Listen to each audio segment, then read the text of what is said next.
Welcome to alpha academy. और आज की वीडियो में हम पढ़ने वाले हैं प्रोनाउन को। बचपन से आप ये सारी चीज़ें पढ़ते आए हैं, नाउन को, प्रोनाउन को, वर्ब को, लेकिन फिर भी आपको अभी तक इनका यूज करना प्रॉपर्ली नहीं आया है। एग्जाम में इससे क्वेश्चन कैसे आते हैं, या तो कोई सेंटेंस से रखा होगा, उसमें आपको आइडेंटिफाई करने को पूछा जाएगा एक पर्टिकुलर वर्ड की ये नाउन है, प्रोनाउन है या वर्ब है। या फिर कोई सेंटेंस से रखा होगा, उसमें आपको सिंपली पूछ लिया जाएगा कि इसमें गलती कहाँ पर है। या फिर कोई प्रोनाउन आपको दिया जाएगा या कोई भी वर्ड दिया जाएगा, उसको सेंटेंस में आपका यूज कैसे किया जाएगा वो पूछा जाएगा। तो ये सारी चीज़ें जो है वो अक्सर लोग जो है वो एग्ज़ाम में गलत करके आ जाते हैं, क्योंकि उन्हें एग्जैक्टली नहीं पता होता है कि वो जो वर्ड है वो सेंटेंस में कहाँ पे प्लेस किया जाएगा। तो ये सारी चीज़ें जो छोटी छोटी चीज़ें हैं जो हम बचपन से पढ़ते आए हैं, देखते आए हैं, हमें पता है कि ये होता है, लेकिन हमें अभी तक उसका यूज़ करना नहीं आता है।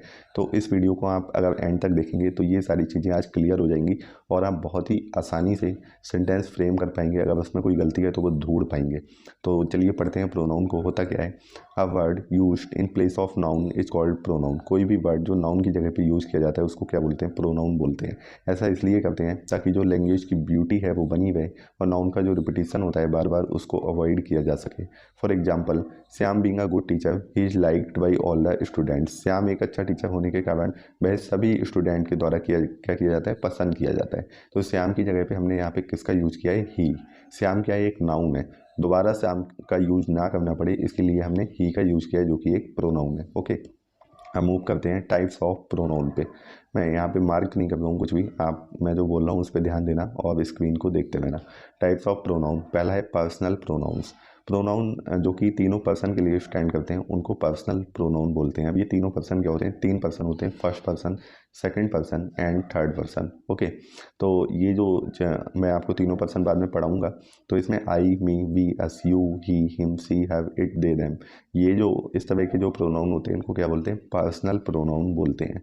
तीन पर्सन होते हैं, इनका बहुत ही यूज होता है। जो आई और वी ये फर्स्ट पर्सन होता है, यू जो होता है वो सेकंड पर्सन होता है, ही, सी, इट, दे ये क्या होता है, ये थर्ड पर्सन होता है। ये आपको ध्यान रखना है। इनका यूज कैसे करेंगे ये हम आने वाले सेंटेंसेस में देखेंगे। अभी बस आप इतना ध्यान रखिए कि ये जो होते हैं आई, ही, सी, हर, इट, दे, वी, यू, ये क्या होते हैं, ये सारे पर्सनल प्रोनाउन होते हैं।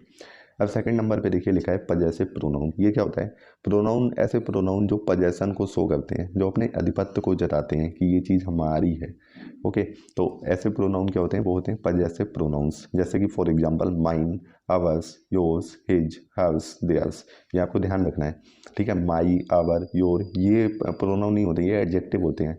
Mine, ours, yours, his, hers, theirs ये होते हैं प्रोनाउंस। ये आपको डिफरेंस पता होना चाहिए।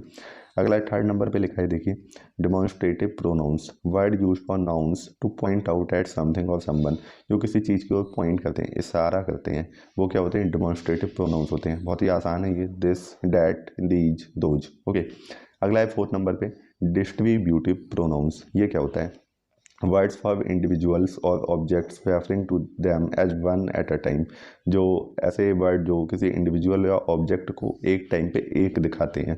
ठीक है, जैसे each, either, neither, every, none, no one, et cetera, ये सब क्या है, डिस्ट्रीब्यूटिव प्रोनाउन है।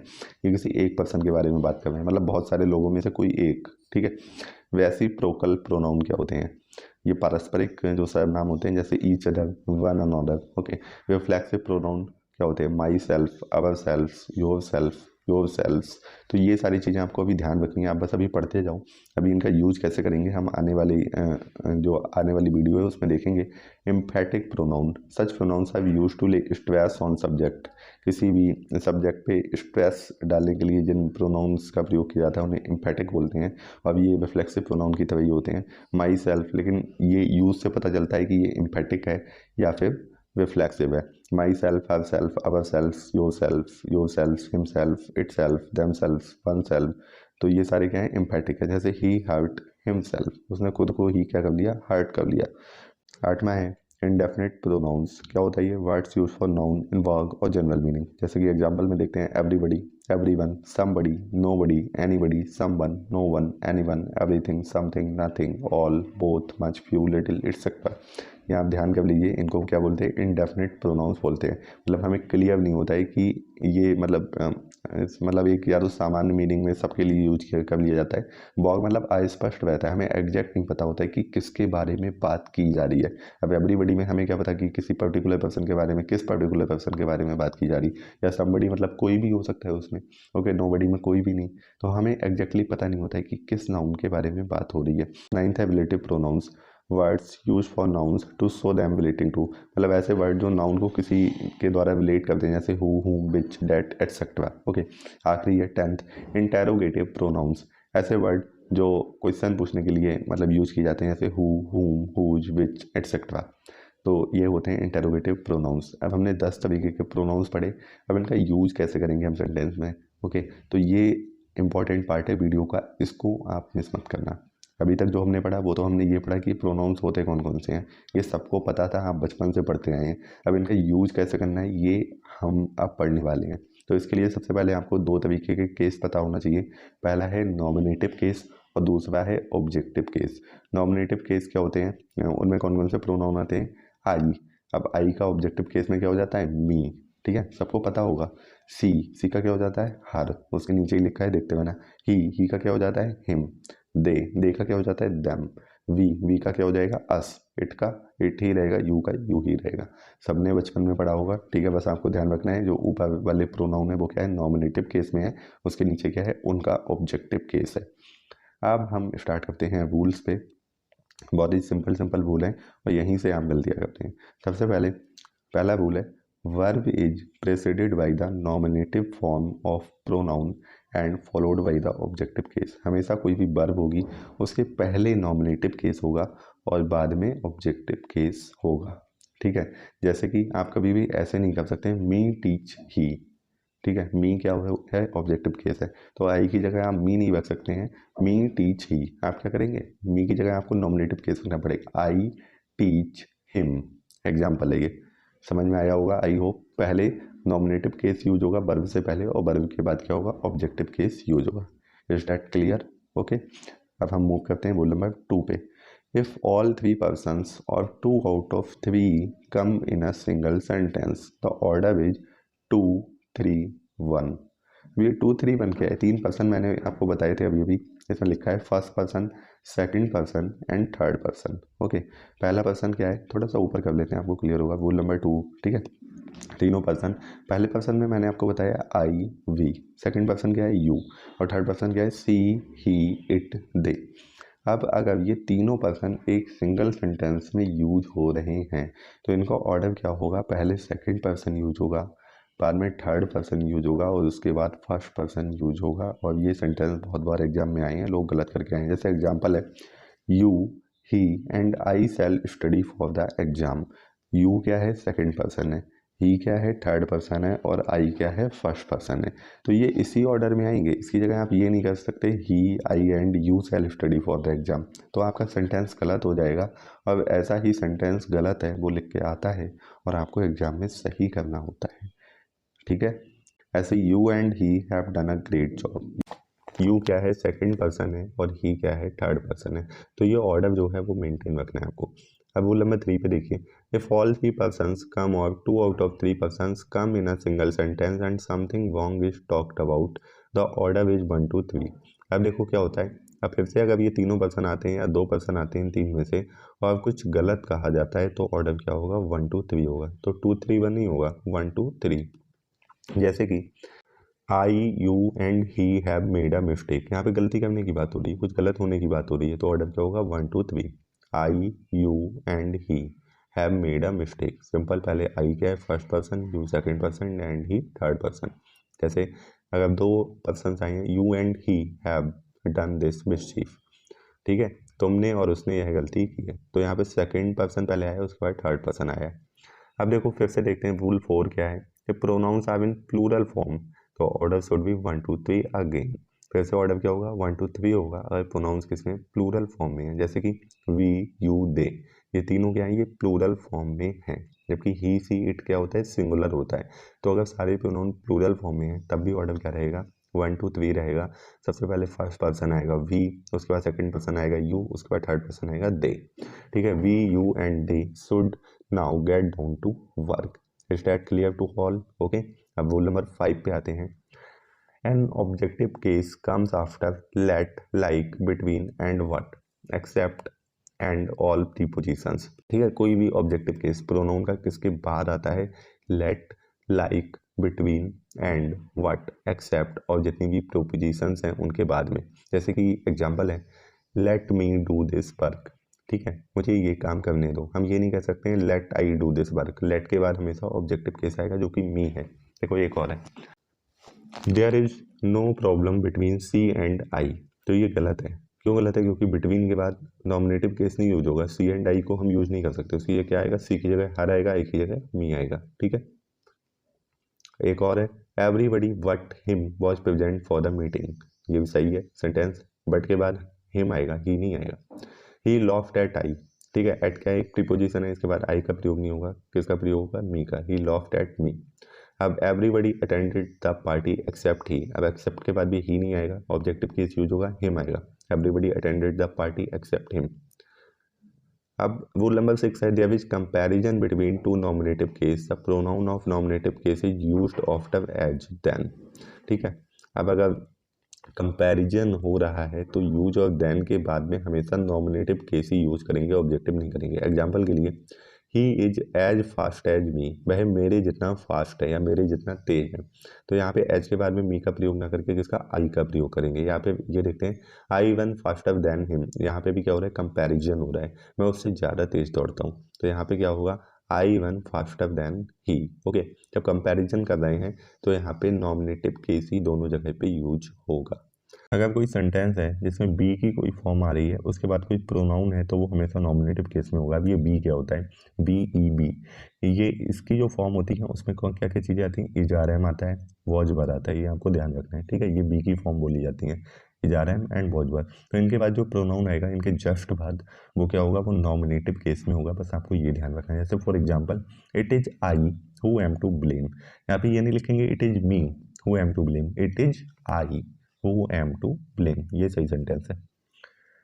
अब देखते हैं यूज ऑफ इट। इट का प्रयोग हम कैसे करते हैं? तो it is used for non living animals, infants and insects. They is the plural form of it. It जो है वो नॉन लिविंग एनिमल्स, इन्फेंट्स और इंसेक्ट्स के लिए यूज किया जाता है। और इसकी जो प्लूरल फॉर्म है वो क्या होती है?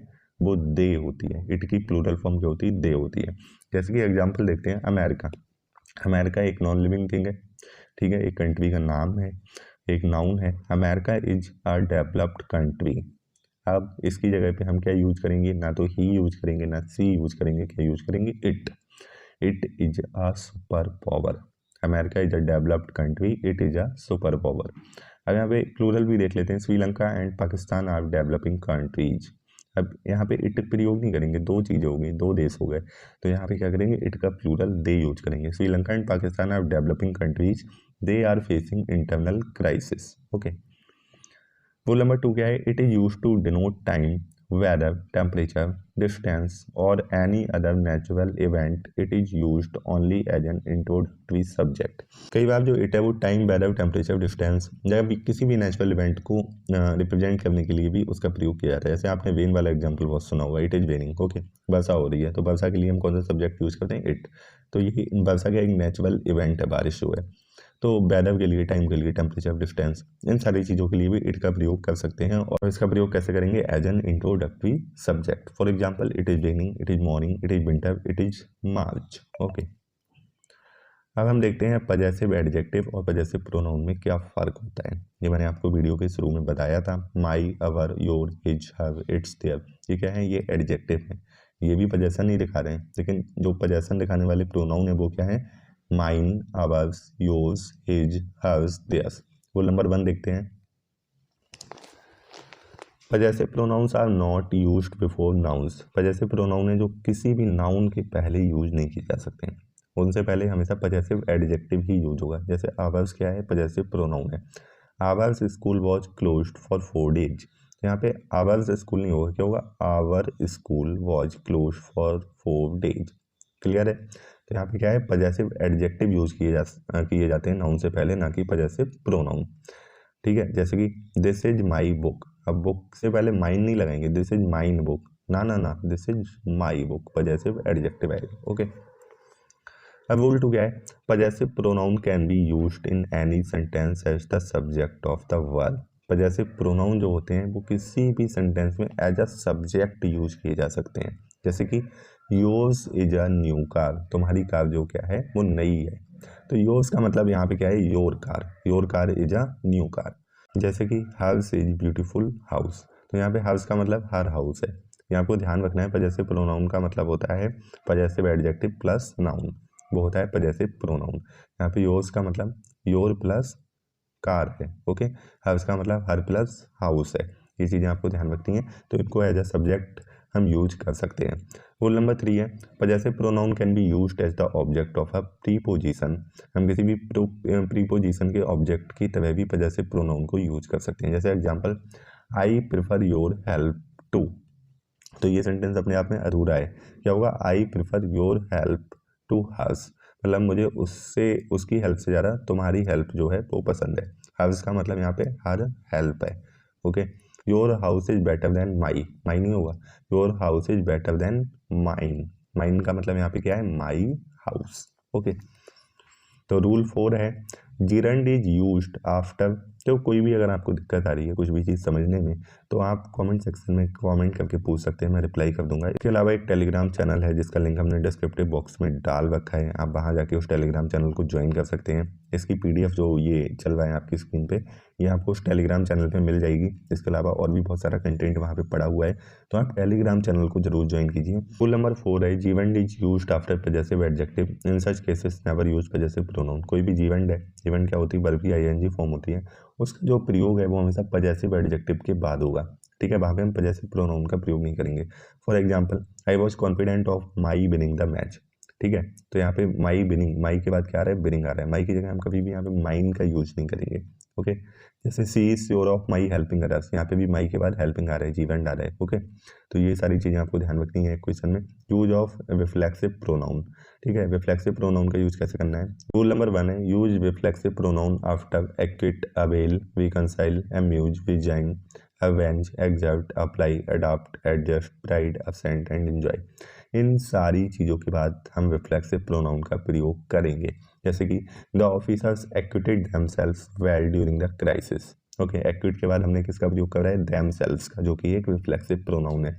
She has reconciled herself to the demands of her in laws, reconcile के बाद हमने हरसेल्फ का प्रयोग किया है। तो यहाँ पे रिफ्लेक्सिव प्रोनाउन का प्रयोग सब्जेक्ट के अकॉर्डिंग ही होगा। जैसे सी के साथ हरसेल्फ का प्रयोग किया, यहाँ पे हिमसेल्फ मत लगा देना या देमसेल्फ योरसेल्फ नहीं लगाना है। ठीक है, तो जो भी रिफ्लेक्सिव प्रोनाउन आएगा वो सब्जेक्ट के अकॉर्डिंग ही आएगा। The student exert themselves a lot at the time of examination. Okay, तो यहाँ पे एग्जर्ट के बाद देमसेल्व्स आया है। You should avail yourself this opportunity, avail के बाद योरसेल्फ आया है। तो ये सारी चीज़ें आपको ध्यान रखनी है। रूल नंबर 2 है, keep, stop, turn, qualify, bath, move, west end hide do not take a reflexive pronoun after them. इसके बाद क्या होता है, इन सारी चीज़ों के बाद कभी भी रिफ्लेक्सिव प्रोनाउन का प्रयोग नहीं होता है। जैसे कि you should keep your self away from bad boys. ठीक है, तो यहाँ पे कीप के बाद योर सेल्फ नहीं आएगा। वैसे सेंटेंस जो है वो साउंड एकदम सही कर रहा है, लेकिन ग्रामेटिकली ये क्या है, इनकरेक्ट है। कीप के बाद में योर सेल्फ का प्रयोग नहीं होगा। अब हम डिस्ट्रीब्यूटिव प्रोनाउन का प्रयोग कैसे करते हैं। रूल नंबर 1 है, आइदर जो है वो क्या करता है, वो चॉइस को डिनोट करता है बिटवीन टू, दो चीज़ों के बीच, जिसमें चॉइस जो है ये डिनोट करता है दो से अगर ज़्यादा चीज़ों के साथ अगर आइदर का प्रयोग हो रहा है या नाइदर का प्रयोग हो रहा है तो वो अपने आप में गलत है। जैसे कि एग्जांपल है, either of these 3 friends is naughty, तो यहाँ पे ये 3 फ्रेंड के साथ में आइदर का प्रयोग नहीं होगा। ओके, ऐसे ही either of these 2 pens is red, ये सही है। ओके, अब नोट है, नोट में क्या है, any or one is use to choose between many person or things. Any or one का प्रयोग जो है वो अगर दो से ज़्यादा चीज़ें हैं तो आइदर की जगह इनका प्रयोग होता है। जैसे कि one of these friends is naughty. ठीक है, यहाँ पे बहुत सारे फ्रेंड्स हैं तो यहाँ पे आइदर का प्रयोग ना करके वन का प्रयोग किया है। अब रूल 2 है, neither denotes none out of the two things or person. अभी मैंने बताया था आइडर नाइदर दोनों का प्रयोग जो है वो चॉइस के लिए होता है और किसमें, दो चीज़ों में से, ना कि दो से ज़्यादा के लिए। जैसे कि neither of the to girls is active, दोनों में से कोई भी गर्ल जो है वो एक्टिव नहीं है। अब नोट क्या है, अगर दो से ज़्यादा चीज़ें हैं तो वहाँ पे तो हमने एनी और वन का प्रयोग किया था, तो यहाँ पे किसका प्रयोग करेंगे, नन। ठीक है, अगर दो से ज़्यादा चीज़ें हैं नेगेटिव सेंस में, दो दो चीज़ों के लिए नाइदर और दो से ज़्यादा है तो नन का प्रयोग करते हैं। None of his 4 sons looked after him. अब use of reciprocal pronoun, reciprocal pronoun का प्रयोग कैसे करते हैं, ईच अदर वन अनदर, इनको रेसिप्रोकल प्रोनाउन बोला जाता है, बताया था आपको। और ये क्या है, एक म्यूचुअल रिलेशनशिप को बताते हैं, पारस्परिक संबंध को बताते हैं। तो इनका प्रयोग कैसे करते हैं, तो सबसे पहले तो आपको समझना होगा each other. Each other denotes relationship between two people things while one another denotes mutual relationship among मोर देन टू थिंग्स पर्सन। ठीक है, जो ईच अदर है वो दो चीज़ों के बीच रिलेशन को दिखाता है, और वन अनदर जो है वो दो से ज़्यादा के लिए दिखाता है। ये आपको बस इतना ध्यान रखना है। अब एग्जाम्पल देखते हैं, he was so afraid that his knees knocked one another. अब नीज कितने होते हैं, दो होते हैं, तो दो के लिए वन अनदर का प्रयोग ना करके किसका प्रयोग होगा, ईच अदर का प्रयोग होगा, इसीलिए यहाँ पे इसके आगे गलत का निशान लग रखा है। ठीक है, he was so afraid that his knees knocked each other, ना कि वन अनदर। समझ में आया। अगला जो एग्जाम्पल है, after the farewell the students of class 12th bid each other goodbye. अब क्लास 12 के जो स्टूडेंट थे उन्होंने एक दूसरे को क्या कहा, गुड बाय कहा। लेकिन जब स्टूडेंट्स हैं तो वो बहुत सारे होंगे क्लास 12th में, दो बच्चे तो पढ़ते नहीं होंगे एक क्लास में, तो उन्होंने अगर एक दूसरे को गुड बाय कहा है तो यहाँ पे ईच अदर नहीं आएगा, यहाँ पे क्या होगा, वन अनदर आएगा, क्योंकि बच्चे जो हैं वो दो से ज़्यादा हैं। अब देखते हैं use of relative pronoun. These pronouns that connect a clause or phrase to noun or a pronoun is called relative pronoun. ठीक है, जैसे कि एग्जांपल रिलेटिव प्रोनाउन के मैंने पहले ही बताए थे, who, which, that, what, why, etcetera. ये सारे क्या होते हैं, ये रिलेटिव प्रोनाउन होते हैं, ये किसी को कनेक्ट करते हैं। ठीक है, जैसे आई मेट बीना, मैं बीना से मिला। Who was returning from school, जो कि कहाँ से लौट गई थी, स्कूल से लौट गई थी। तो यहाँ पे हु जो है, ठीक है, वो किससे रिलेशन दिखा रहा है, बीना से, तो हु क्या है, रिलेटिव प्रोनाउन है। रूल 1 है, relative pronoun who, which, that are used as a subject in subordinate clause. ये सबऑर्डिनेट क्लॉज में एज अ सब्जेक्ट यूज होते हैं। जैसे कि एग्जांपल, द बॉय, लड़का, जो, who came here is a player, जो यहाँ आया एक खिलाड़ी है। ठीक है, तो who as a subject use होता है, who is a player, who is a player, जो एक खिलाड़ी है, तो who as a subject use होता है किसमें, सबऑर्डिनेट क्लॉज में।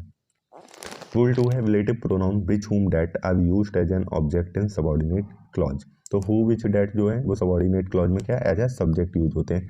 विच, हुम, डैट किसकी तरह यूज होते हैं, एज एन ऑब्जेक्ट की तरह। जैसे कि आई हैव अ सन हुम आई लव वेरी मच, मेरा एक बेटा है जिसको मैं बहुत प्यार करता हूँ, तो हुम एज अ ऑब्जेक्ट यूज हो रहा है सबऑर्डिनेट क्लॉज में, क्योंकि सब्जेक्ट तो इसमें क्या है, आई है। ओके, तो मैं प्यार करता हूँ किसको, अपने बेटे को, तो अपने बेटे के लिए यहाँ पे क्या यूज हो रहा है, हूम। ओके, रूल 3 है, that is used after a superlative degree. That जो है वो एक सुपरलेटिव डिग्री के बाद यूज होता है। एग्जाम्पल के लिए, he is the most laborious man that I have ever seen, तो यहाँ पे मोस्ट जो है वो सुपरलेटिव डिग्री है, उसके बाद किसका प्रयोग हुआ है, डेट का। अब use of interrogative pronouns, pronouns use for asking question are called interrogative pronouns. जैसे कि हु, हुम, हुज, विच, एटसेट्रा। ठीक है, ये जो प्रोनाउन है जो क्वेश्चन पूछने के लिए प्रयोग किए जाते हैं उनको इंटेरोगेटिव प्रोनाउन बोलते हैं। रूल नंबर 1 है, look at the examples given below. Who is used for the subject. ठीक है, हु जो है वो एज ए सब्जेक्ट की तरह यूज होता है। हु इज प्लेइंग, कौन खेल रहा है। अब हुम जो है वो एज अ ऑब्जेक्ट की तरह यूज होता है। बी पॉइंट देखिए, हुम हैज ही इनवाइटेड, उसने किसको बुलाया है। ठीक है, अब हुज जो है वो पोजेशन दिखाने के लिए प्रयोग होता है। Whose is use to find out owner, whose book is this, यह किसकी किताब है। बहुत कंफ्यूज होते हैं इसमें, फिर से बताता हूँ। Who as a subject use होता है, हुम एज अ ऑब्जेक्ट यूज होता है, और हुज जो है वो पोजेशन दिखाने के लिए यूज होता है।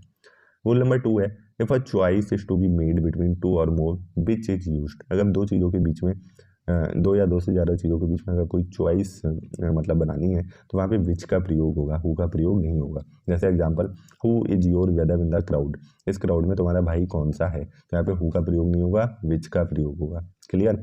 अब pronoun in relation to subject verb agreement, तो रूल नंबर 1 है, when two subject are joined by as well as with along with together with and not in addition to what besides except rather than accompanied by like unlike no less than nothing but। तो इसमें क्या होता है, the possessive adjective possessive pronoun will agree with the first subject. ठीक है, जो ये जब मैंने आपको सब्जेक्ट वर्ब एग्रीमेंट वाला टॉपिक पढ़ाया था तो उसमें ये चीज़ें बताई थी, लेकिन आप दोबारा से पढ़ लो।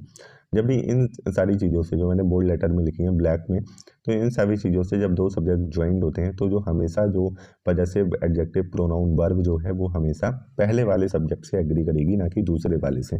कैसे क्लियर होगा, example, Vita as well as her friends has done her work. Vita, यहाँ पे दो सब्जेक्ट हैं, एक तो वीटा है और हर फ्रेंड्स हैं, तो जो हैज है अगर हम हर फ्रेंड्स के साथ में लगाते तो हैव आना चाहिए था, लेकिन ये जो वर्ब है ये पहले वाले सब्जेक्ट से एग्री करेगी, ना कि दूसरे वाले से। इसी तरह से हर वर्क, हर क्या है, हर क्या है पजेसिव एडजेक्टिव है, ये भी वीटा के साथ एग्री करेगा। अगर हर फ्रेंड्स के साथ एग्री करता तो हर की जगह क्या आता, देयर आता। ओके, ये आपको क्लियर हुआ। ऐसे ही है, my friend Veena along with her sister is doing her job eight Delhi. तो यहाँ पे तो कोई हर सिस्टर या वीना किसी के साथ में भी लगाओ, इज और हर ही आएगा, लेकिन आपको ध्यान रखना है जब भी ये, फिर से एक बार बताता हूँ, ये जो बोल्ड लेटर में लिखें as well as along with together with and not in addition to what besides except rather than accompanied by like unlike no less than nothing but, इनके साथ में अगर ये दो सब्जेक्ट को ज्वाइन कर रहे हैं तो हमेशा जो पजेसिव प्रोनाउन पजेसिव एडजेक्टिव और वर्ब जो होगी वो एग्री करेगी हमेशा पहले वाले सब्जेक्ट के साथ में। अब देखिए, when two subject are joined by either or neither nor but also none but, तो जो पजेसिव एडजेक्टिव प्रोनाउन जो है वो एग्री करेंगे नियरेस्ट सब्जेक्ट से। नियरेस्ट मतलब बाद वाले सब्जेक्ट से। जैसे कि neither the staff member nor the manager, neither nor आ रहा है तो नॉर के बाद क्या आ रहा है, द मैनेजर। ठीक है, स्टाफ मेंबर्स तो बहुत ज़्यादा है, तो यहाँ पे जो वर्ब है वॉज जो है वो किसके साथ एग्री किया, द मैनेजर के साथ, ना कि स्टाफ मेंबर्स के साथ में। ठीक है, the manager was taking his task seriously. अब यहाँ पे जो हिज आया है वो भी मैनेजर के अकॉर्डिंग आया है, ना कि स्टाफ मेंबर्स के अकॉर्डिंग। समझ में आ गई बात। अगर ये वाले रूल नहीं समझ में आ रहे हैं कमेंट सेक्शन में कमेंट करना, और अच्छे से इन पे वीडियो बनाऊंगा और अच्छे से समझाऊंगा, लेकिन आई होप क्लियर हो रहे होंगे। रूल नंबर 3 है, when each every neither either anyone is used as subject third person singular is used as the possessive case. जब each every neither either anyone इस तरह की चीज़ें एज ए सब्जेक्ट यूज होगी तो थर्ड पर्सन कौन होता है, ही सी इट दे। इनका जो सिंगुलर है, सिंगुलर में कौन आएगा, ही सी और इट, दे तो प्लूरल हो गया, तो इनके सिंगुलर का पजेसिव केस जो है वो यूज होगा। जैसे कि एग्जाम्पल से क्लियर होगा, neither is the two brothers has, neither is नहीं होगा, ऑफ होगा, neither of the two brothers has brought their luggage. तो नाइदर आया यहाँ पे, ठीक है, neither as a subject use हो रहा है, neither of the two brothers has brought their luggage. तो देयर लगेज नहीं होगा, देयर की जगह क्या आएगा, हिज लगेज। यहाँ पे टू ब्रदर्स से हमें मतलब नहीं है, दोनों में से कोई भी भाई जो है वो अपना लगेज नहीं लाए हैं, तो यहाँ पे हिज का प्रयोग होगा, देयर का प्रयोग नहीं होगा। हमेशा ध्यान रखना सिंगुलर थर्ड पर्सन के पजेसिव केस का प्रयोग होगा। Okay, each one is doing our duty properly, ये भी गलत है, each one is doing his duty properly. समझ में आया आपको। रूल नंबर 4 है, if collective noun like jury army fleet crew etcetera are used as the subject of the sentence it denotes a group and hence singular pronoun and adjective like it itself is used. इसमें भी आपको ध्यान रखना है, jury army fleet crew ये सारे क्या है, कलेक्टिव नाउन है, तो इन्हें एज ए सिंगुलर सब्जेक्ट ही माना जाएगा, उनके साथ में सिंगुलर प्रोनाउन या एडजेक्टिव ही यूज किया जाएगा। जैसे कि एग्जांपल है, the jury has given their verdict, jury ने अपना वर्डिक्ट दे दिया। ठीक है, तो यहाँ पे देयर नहीं होगा, इट्स होगा, क्या होगा, इट्स होगा, the jury has given its verdict. लेकिन अगर ये कलेक्टिव नाउन जो है is used as the subject and it denotes a division among members hence plural pronoun and adjective are used. ठीक है, लेकिन अगर ये कलेक्टिव जो नाउन है इनके बीच में डिवीजन है, सारे लोग अलग अलग काम कर रहे हैं, अलग अलग चीज़ें सोच रहे हैं, तो वहाँ पे प्लूरल ही यूज होगा। जैसे कि the team is divided in its opinion, तो यहाँ पे इट्स का प्रयोग नहीं होगा, क्योंकि टीम मेंबर जो है वो अपनी ओपिनियन में क्या है, डिवाइडेड है, हर कोई अलग अलग सोच रहा है, तो team is divided in their opinion, ना कि इट्स ओपिनियन। ओके, ये चीज़ आपको थोड़ी सी क्लियर होनी चाहिए। फिर से बताता हूँ, अगर कलेक्टिव नाउन ये जो है आर्मी है, टीम है, ठीक है, फ्लीट है, क्रू है, ज्यूरी है, तो ये सारी चीज़ें सब लोग एक साथ मिलकर एक चीज़ कर रहे हैं, तो वहाँ पे तो सिंगुलर एडजेक्टिव या प्रोनाउन का प्रयोग होगा, लेकिन ये सारे लोग अपने उसमें डिवाइडेड हैं, डिवीजन है इनकी उसमें, तो यहाँ पे प्लूरल एडजेक्टिव या प्रोनाउन का प्रयोग होगा। Rule 6, If two singular nouns are joined by and, if an article is used before the first singular noun, it denotes one person thing. Here singular pronoun adjective will come. थोड़ा सा confusing है लेकिन समझ में आ जाएगा।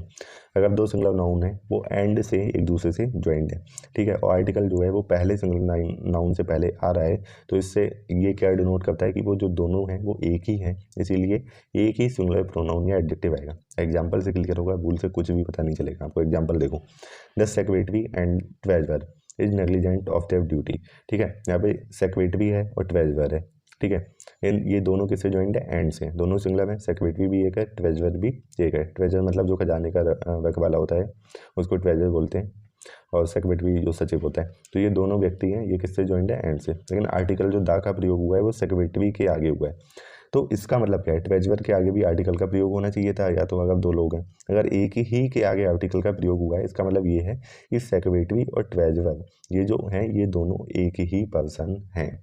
जो secretary है वही ट्रेजरर है। अगर दोनों के आगे आर्टिकल का प्रयोग होता तो मतलब दो व्यक्ति हैं। जब व्यक्ति एक है तो यहाँ पे देयर का प्रयोग नहीं होगा, यहाँ पे हिज का प्रयोग होगा। बात समझ में आ गई। Rule number 7, if two or more than two nouns are joined by and each every is used before each noun, singular pronoun, singular adjective and singular verb will follow। होता क्या है, अगर दो से ज़्यादा नाउन जो है वो एंड से ज्वाइन है और ईच एवरी जो है वो प्रत्येक उस नाउन के आगे लगा हुआ है, तो वहाँ पे प्लूरल एडजेक्टिव प्रोनाउन का प्रयोग ना होकर सिंगुलर का प्रयोग होगा। जैसे every soldier and every seller was in their place, ठीक है, सोल्जर और सेलर दोनों के आगे एवरी लगा हुआ है, तो यहाँ पे देयर का प्रयोग ना होकर हिज का प्रयोग होगा। रूल नंबर 10 है, many a and singular noun is used with the subject of the sentence, singular pronoun and singular adjectives are used. यहाँ पे भी क्या होगा, जब मैनी ए या एन के बाद कोई सिंगुलर नाउन का प्रयोग होता है तो वहाँ पे जो एडजेक्टिव का प्रयोग होगा, वर्ब का प्रयोग होगा, प्रोनाउन का प्रयोग होगा, वो भी कैसा होगा, सिंगुलर ही होगा। जैसे यहाँ पे मैनी या सोल्जर के साथ में हैज का प्रयोग हुआ है, हैव का प्रयोग नहीं हुआ है, हिज का प्रयोग हुआ है, ठीक है, देयर का प्रयोग नहीं हुआ है। ये आपको चीज़ क्लियर होनी चाहिए। यहाँ पे सिंगुलर वर्ब, सिंगुलर प्रोनाउन और सिंगुलर एडजेक्टिव का ही प्रयोग होगा। रूल 11 है, plural pronoun is used after each of either of neither of. Each of either of neither of के बाद किसका प्रयोग होगा, प्लूरल प्रोनाउन का प्रयोग होगा, लेकिन सिंगुलर वर्ब का प्रयोग होगा। जैसे ईच ऑफ द बॉयज, हम ये नहीं लिखेंगे each of the boy, each of the boys has a notebook. Cheese clear है यहाँ पे। तो आज की वीडियो जो है वो यहीं पे ख़त्म होती है। अब जो भी आपने इस वीडियो में पढ़ा है, बहुत सारी चीज़ें इस छोटी सी वीडियो में आपने पढ़ी हैं, ये सारी चीज़ें क्लियर होंगी जब हम नेक्स्ट वीडियो में इसकी एक्सरसाइज लगेंगे। 60 से 70 क्वेश्चन उस वीडियो में होने वाले हैं, तो आप इस चैनल को सब्सक्राइब कीजिए और जितनी भी ग्रामर की वीडियो मैंने पहले डाल रखी है उन सबको देखिए। जिस एग्जाम की भी आप तैयारी कर रहे हैं, जिसमें भी इंग्लिश ग्रामर पूछी जाती है, आपको बहुत हेल्प मिलेगी इन वीडियो से। आपको कोई किताब पढ़ने की ज़रूरत नहीं है, बस ये सारी वीडियोस देख लीजिए, आपके ग्रामर के सारे कंसेप्ट जो हैं वो क्लियर हो जाएंगे। इससे पहले मैंने 14 क्लास 14 क्लास जो है वो डाल रखी हैं, ये 15 क्लास है और इसके आगे 10-12 क्लास और आएंगी। आप ये 25-26 अगर आप क्लास देख लेते हैं तो आपको ग्रामर कहीं और से पढ़ने की ज़रूरत नहीं पड़ेगी। So thanks for watching this video. Please like this video, share with your friends and subscribe the channel. Thank you.